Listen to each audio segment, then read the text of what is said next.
48,000 কোটি টাকার মালিক হওয়া সত্ত্বেও কুঁচকে যাওয়া জামা পরেই ঘুরে বেড়াতেন রাকেশ ঝুনঝুনওয়ালা। 7,65,000 কোটি টাকার মালিক মুকেশ আম্বানিকে যখনই দেখবেন মনে হবে তিনি আমাদের পাশের বাড়ির মধ্যবিত্ত কাকু।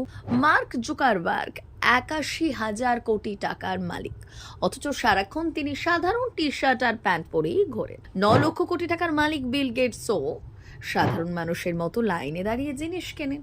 কিন্তু কেন? যাদের কাছে এত কোটি কোটি টাকা রয়েছে তারা কেন এইভাবে চলাফেরা করেন? আমাদের কাছে টাকা আসলেই যখন আমরা আইফোন, দামি ঘড়ি, ব্র্যান্ডের জামা কাপড় কেনার কথা ভাবি, তখন দুনিয়ার তাবর তাবর কোটিপতিরা কেন এভাবে জীবনযাপন করেন? তারা কি খুব কিপটে হন? আগে না, এর পেছনে রয়েছে বিরাট বড় একটা খেলা। আর আজকে ভিডিওতে আমরা কথা বলবো সেই খেলার পেছনে লুকিয়ে থাকা আসল সত্যিটা নিয়ে, যে আপনাদের রীতিমতো চমকে দেবে। Bill Gates, Elon Musk, Mukesh Ambani, Gautam Adani, অধিকাংশ সময় এসব বড় লোকদের দেখবেন আমার আপনার মতো সাধারণ পোশাক পরে সাধারণ মানুষের মতো জীবনযাপন করতে। কিন্তু আসলে এটা একটা বড় পাবলিসিটি স্টান্ট, অর্থাৎ পুরোটাই লোক দেখানো। এরা নিজেদের লাক্সারি লাইফস্টাইলকে সবার চোখের আড়ালে লুকিয়ে রাখেন আর পাবলিকের সামনে নিজেদের গরিব দিকটাকে তুলে ধরেন। প্রথমে কয়েকটা উদাহরণ দিই। মার্ক জাকারবার্গ আমরা বেশিরভাগ সময়ই একটা হাফ হাতা ছাই রঙের টি শার্টে দেখি তাকে। ওটা এমনিতে দেখতে মনে হবে 500 থেকে 1000 টাকা দামের হয়তো, কিন্তু আদতে ওটার দাম 45,000 টাকা।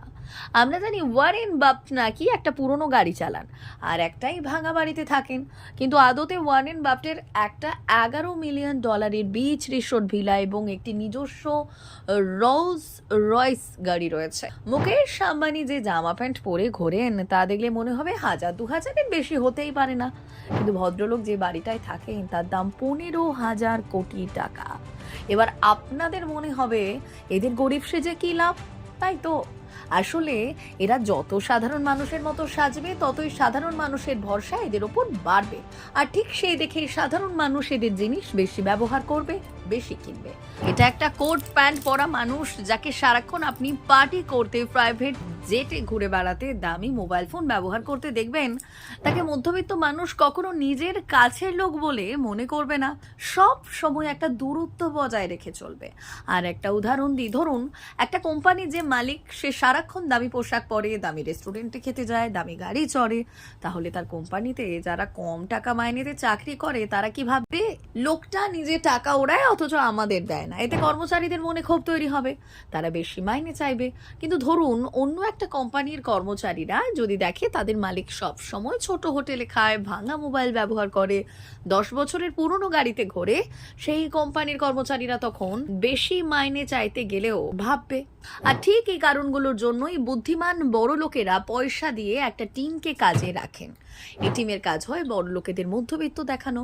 আগে হ্যাঁ, বড় লোকেরা কি পড়বে, কোথায় খাবে, কোথায় যাবে, কোথায় টাকা দান করবে এবং গরিবের দিকে সাহায্য হাত বাড়িয়ে দেবে, সবটাই ঠিক করে এই টিম। কর্পোরেট দুনিয়াতে এই টিমের নাম পাবলিক রিলেশন টিম। এই যে বিল গেটস এখানে সাধারণ মানুষের মতো লাইন দিয়ে রয়েছেন, এই ছবিটা তুলে সোশ্যাল মিডিয়ায় ভাইরাল করার পেছনেও এই পাবলিক রিলেশন টিম এরই হাত রয়েছে। আর শুধু বিল গেটস কেন, শাহরুখ খান থেকে রোনাল্ডো, আম্বানি থেকে এলন মাস্ক, সবারই পাবলিক রিলেশন টিম রয়েছে।